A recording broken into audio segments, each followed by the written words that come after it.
Class 10 के सभी विद्यार्थियों, आज मैं आपको दो प्रैक्टिस पेपर ऐसे बताऊंगा, सेट ई और एफ।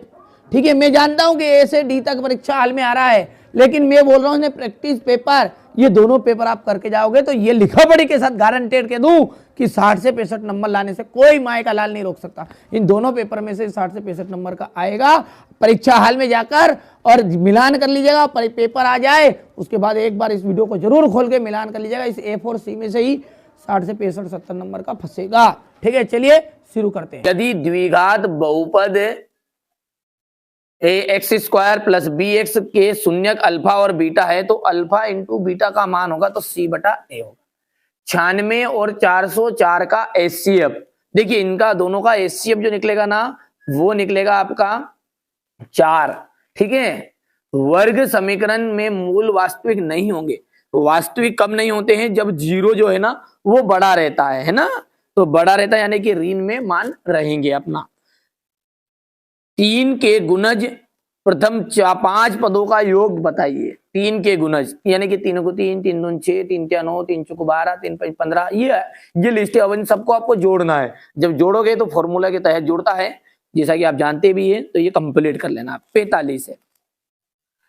त्रिभुज ए बी सी में ए बी बराबरी पे 6 करनी 3 सेंटीमीटर है, ए सी बराबरी पे 12 सेंटीमीटर और बी सी बराबरी पे 6 सेंटीमीटर, तो कोण बी का मान होगा।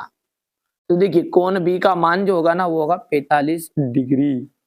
बिंदुओं 0,5 और -5,0 के बीच की दूरी, इनके बीच की दूरी है 5 करनी 2। चलिए इसके बाद में यहां से आप देख लीजिएगा, ये आपका पहले वाला है, use of the correct option है। यहां से इसके बाद में यहां पर करनी जो 2 है वो क्या है आपकी? अपरिमेय संख्या है।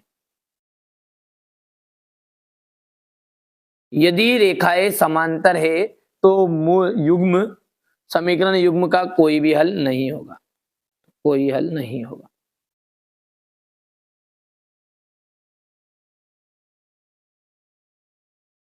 द्विघात समीकरण में से मूल ज्ञात करने का जो सूत्र है वो भारतीय गणितज्ञ श्री धराचार्य ने दिया था।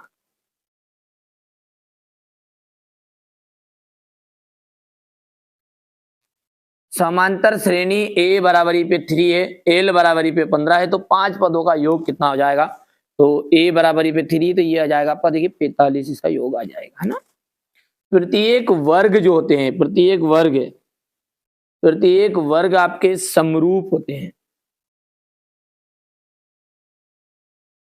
एक्स अक्ष और वाई अक्ष का प्रतिच्छेद बिंदु, एक्स अक्ष और वाई अक्ष का प्रतिच्छेद बिंदु आपका मूल बिंदु कहलाता है।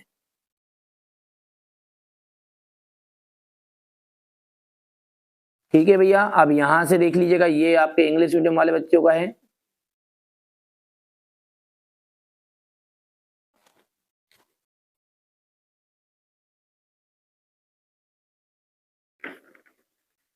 और इसके बाद में यहां से आप देख लीजिएगा ये, ठीक है, समांतर श्रेणी में समांतर श्रेणी में एन पदों का जो योग है, ये एन पदों का योग आपका ये पहला वाला रहेगा, है ना।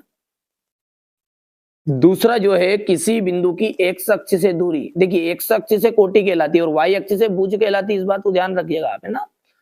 कोस, ठीक है, कोस डिग्री का मान जो है वो आपका क्या रहेगा?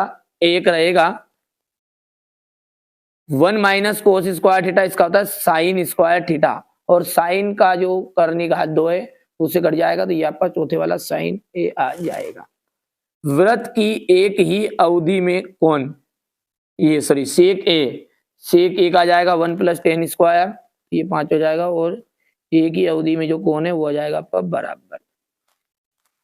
इसके बाद में यहां से आप ध्यान से समझिएगा, ये हो गया।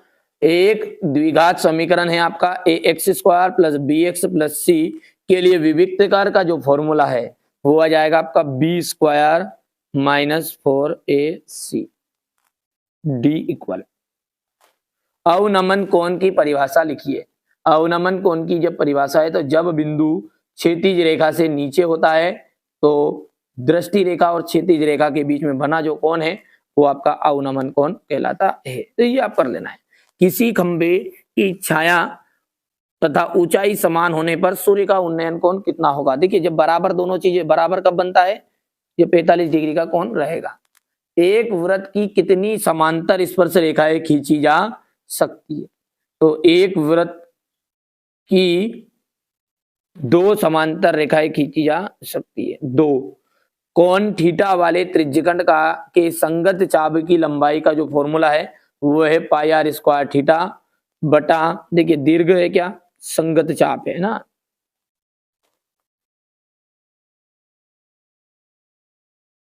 पाई R square into 360 degree minus theta बराबरी पे जाएगा 360। ठीक है,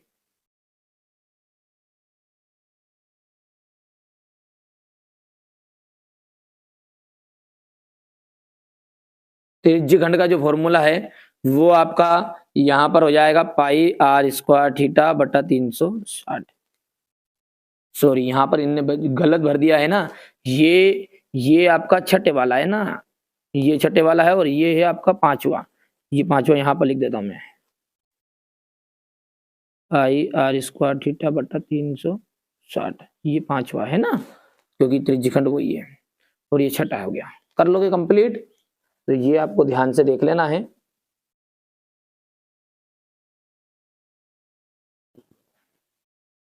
चलिए इसके बाद में यहां से ये देख सकते हैं क्वेश्चन नंबर 4 वाला है इंग्लिश मीडियम वाले बच्चों के लिए।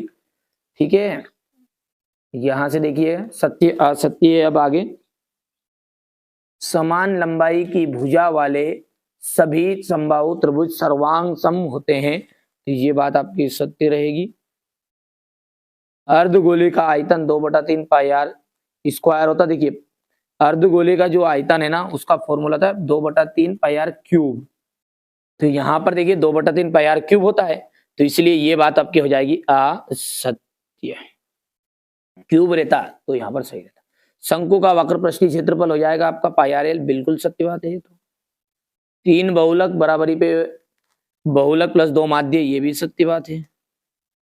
ई की प्रायिकता और ई नहीं की प्रायिकता दोनों का योग कितना होता है, 1 होता है, ये बात बिल्कुल राइट बात है क्योंकि हमारा फॉर्मूला हमने पढ़ा ही है P E plus P E bar is equal 1, पढ़ा नहीं पढ़ा, तो ये सत्य होगी। ये किसी घटना की प्रायिकता ऋणात्मक नहीं हो सकती, देखिए कभी भी ऋणात्मक नहीं हो सकती, हमेशा ही धनात्मक रहेगी, तो ये बात भी आपके सत्य है। ठीक है, ये दूसरा आपका असत्य रहेगा। हो गया इतना। अब क्वेश्चन नंबर जो 6 है, इससे अपन सॉल्यूशन बहुत ही जल्दी इसका शुरू कर देंगे कल से ही, क्योंकि ये अंतिम पेपर है आपका और इसके बाद में इसका सॉल्यूशन ही अपने को देखना है बस। ठीक है, इतना हो गया। सिद्ध कीजिए कि 5 करने -5 करने 3 एक अपरिमेय संख्या है, शून्यकों की संख्या ज्ञात कीजिएगा। ठीक है, ये यहां से क्वेश्चन नंबर 9 है ये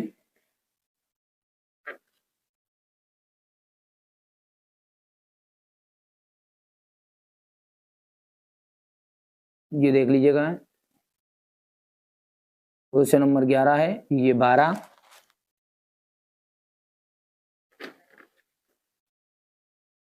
ये क्वेश्चन नंबर आपका 13 देख लीजिए यहां से, ये अथवा वाला,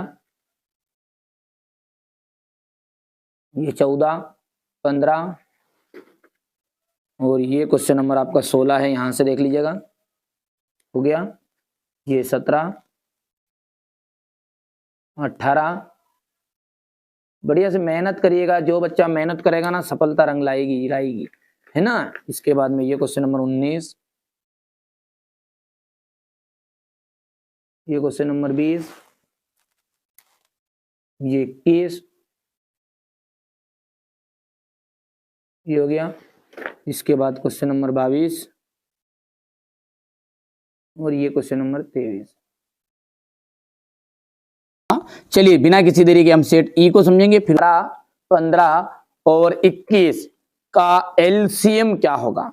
देखिए इन तीनों का एलसीएम जब निकालोगे ना तो 12 का 15 में गुना होगा और 21 में, तीनों में गुना जब करोगे ऑटोमेटिकली 420 आ जाएगा। द्विघात बहुपद ax² प्लस bx के शून्यकों की अधिकतम संख्या होगी। देखिए यहाँ पर कितने घात है, 2 घात है तो अधिकतम शून्यक भी कितने होंगे, 2 होंगे। 3 घात रहती तो अधिकतम शून्यक कितने होते, 3 होते। तो यहाँ पर शून्यकों की संख्या कितनी होगी, 2 होगी। चलिए अगला देखते हैं। और a1/a2 इज इक्वल है b1/b2 इज इक्वल है c1/c2। तो समीकरण निकाय का इसमें कौन सा हल होगा। देखिए जब तीनों चीजें इक्वल होती है ना तो अनंता अनेक हल होते हैं।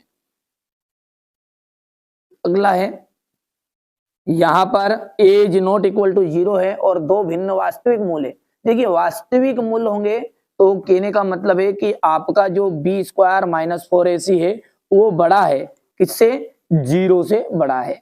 समांतर श्रेणी 6, 9, 12, 15 का प्रथम पद तथा सार्वंतर क्या है। देखिए प्रथम पद तो पहले वाला कहलाता है और सार्वंतर क्या कहलाता है, दूसरे में से पहला घटा लो या फिर तीसरे में से दूसरा घटा लो, चौथा में से तीसरा घटा लो, कोई सा घटा लो। तो दूसरे में से पहला घटाओगे तो 9 में से 6 जाएगा तो 3 आ जाएगा। तो प्रथम पद तो हो गया 6 और सार्वंतर हो गया 3। यहां से अब अगला है, यदि किसी त्रिभुज ABC में DE समांतर है AB के तथा समांतर है AB के, हो गया इतना। और तो CD इक्वल कितना है, 3 सेंटीमीटर है और EC बराबरी पे 4 है और BE बराबरी पे 6 सेंटीमीटर। तो DA बराबरी पे कितना होगा। देखिए समांतर होता है ना तो समांतर समान अनुपात में विभाजित रहते हैं, ठीक है। तो ये इसका आंसर जब आप सोल्व करोगे तो 4.5 आ जाएगा। यहाँ से हमारे इंग्लिश मीडियम वाले बच्चे बढ़िया से स्क्रीनशॉट ले लेंगे ना, ये कंप्लीट कर लेना है आप। तो हो गया इतना। इसके बाद में यहाँ से बढ़िया से आप तो कंप्लीट करो, है ना। हमारा उद्देश्य यही है कि आपकी बार 90 पार है ना, आप अब 90 पार जरूर जाएं, यानी कि 90% से ऊपर आपकी बने, ठीक है। यहाँ से देखिए अब रिक्त स्थान है, एक प्राकृत संख्या का अभाज्य गुणनखंड उसके गुणनखंडों के क्रम को छोड़ते हुए आदित्य होता है। यहाँ पर आ जाएगा आदित्य।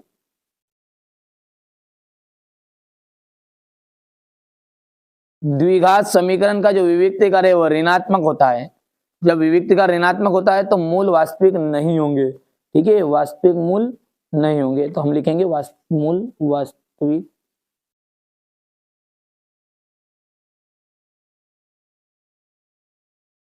नहीं होंगे।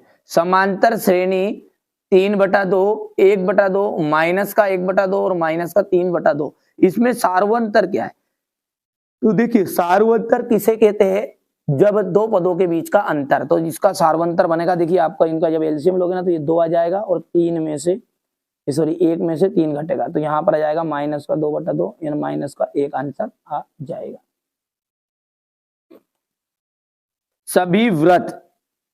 सभी व्रत होते हैं समरूप होते हैं। यदि एक बिंदु y का निर्देशांक 0 है अतः वहां किस पर स्थित है, तो वहां है आपका x अक्ष पर। इस पर x अक्ष पर 1 + cot² थीटा ये सर्वसमीका है आपका, तो इसका हो जाएगा कोसेक² थीटा। हो गया।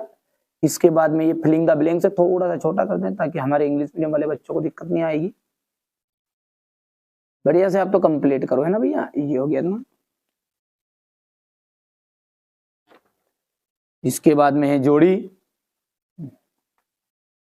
व्यापक समीकरण, व्यापक समांतर श्रेणी, ठीक है।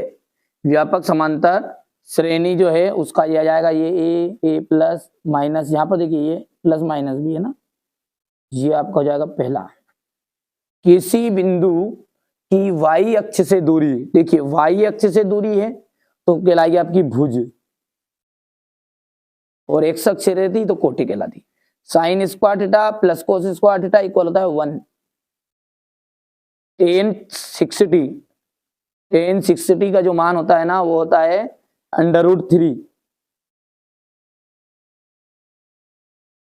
और त्रिज्य खंड का क्षेत्रफल पाई आर स्क्वायर थीटा बटा 360। वृत्त के चतुर्थांश का क्षेत्रफल 1/4 पाई आर स्क्वायर। ये अंतिम आपका छठा आ जाएगा। यहां से वैसे इंग्लिश मीडियम वाले बच्चों के तो भर दिए हैं, ठीक है।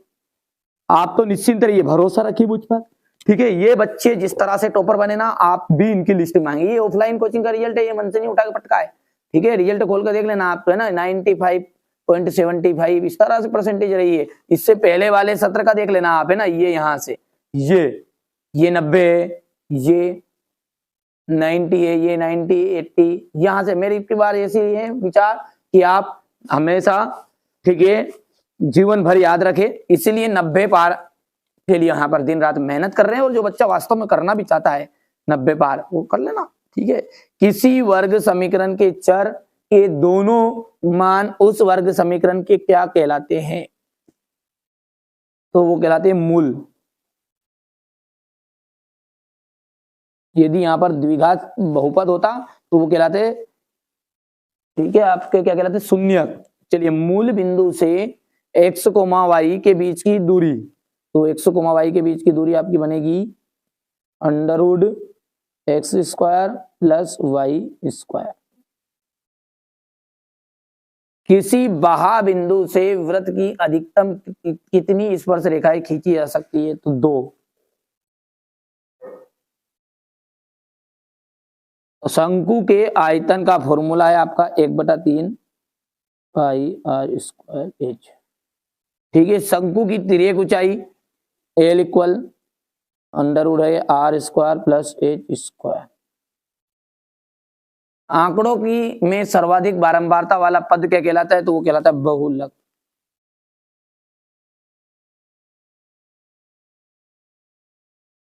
ठीक है भैया। चलिए, इसके बाद में यहां से आगे बढ़ते हैं और ये देख लीजिएगा, बढ़िया से कंप्लीट करिए। आप तो है ना, हमारा उद्देश्य यही है कि आप अच्छे अंक प्राप्त करें, अच्छी तरक्की करें, खूब पढ़े, खूब बढ़े, ठीक है। दो आकृतियों के आकार असमान होने पर वहां समरूप आकृतियां कहलाती है। ये बात आपकी असत्य है। देखी गई वस्तु का उन्नयन कोण दृष्टि रेखा और क्षैतिज रेखा से बने कोण होता है, जबकि वस्तु देखने के लिए अपने सिर को नीचे की ओर झुकाना पड़ता है। तो ये दूसरा जो है आपका यहाँ पर असत्य रहेगा, क्योंकि नीचे झुकने वाला कोण आपका उन्नयन नहीं रहता है, अवनमन रहता है। दृष्टि रेखा प्रेक्षक की आंख और वस्तु को मिलाने वाली रेखा होती। बिल्कुल राइट बात है भाई मेरे। वृत्त के एक बिंदु पर केवल एक स्पर्श रेखा होती है। तो देखो, स्पर्श रेखाएं कितनी होती है? एक बिंदु पर तो एक ही रहेगी, है ना। और यदि वृत्त के पूरे बिंदु पर अपन बोले तो अनंत स्पर्श रेखाएं खींची जा सकती है। यहाँ पर कॉन्सेप्ट को क्लियर कर लीजिएगा आप, तो है ना। चलिए, इसके बाद में अपन आगे बढ़ते हैं। अब अगला है घटना जिसका घटित होना असंभव है। जो घटना घटित ही नहीं होती, उसकी प्रायिकता शून्य होती, तो भैया क्या फिर एक होगी क्या? सत्य बात है ना। चलिए, अगला देखते हैं। और अगला है, एक सिक्के को उछालने पर हेड आने की प्रायिकता 1/2 है। सही बात है ना। तो ये सत्य है, क्योंकि सिक्के में 2 पहलू होते हैं और 2 पहले होते हैं अनुकूल बटा कुल। तो कुल कितने परिणाम है? 2 है, और अनुकूल कितना? 1, तो 1/2 प्रायिकता हो जाएगी। यहां से आप क्वेश्चन नंबर 5 के इंग्लिश मीडियम वाले बच्चे लेंगे, ठीक है। स्क्रीनशॉट बढ़िया से कर देंगे, बढ़िया से। ये 15 दिनों के भीतर भीतर पूरा सोल्यूशन मिल जाएगा, ठीक है। एक वीडियो में कम से कम 22 प्रश्न 23 प्रश्न का सॉल्यूशन रहेगा। 1 से 2 घंटे की वीडियो रहेगी। अब आपके स्तर से देख लेना है ना भैया। चलिए, आगे बढ़ते हैं। और यहां से क्वेश्चन नंबर जो 8 है, ये हो गया क्वेश्चन नंबर 8, ठीक है। प्ले लिस्ट को आप चेकआउट कर लीजिएगा, बिल्कुल घबराना नहीं है। आप तो बढ़िया से तैयारी करना। ये क्वेश्चन नंबर 9 है, हो गया। ये क्वेश्चन नंबर 10, ये क्वेश्चन नंबर 11 आपका, ये क्वेश्चन नंबर 11 हो गया है। यहां पर 12, ये आपका 13 है।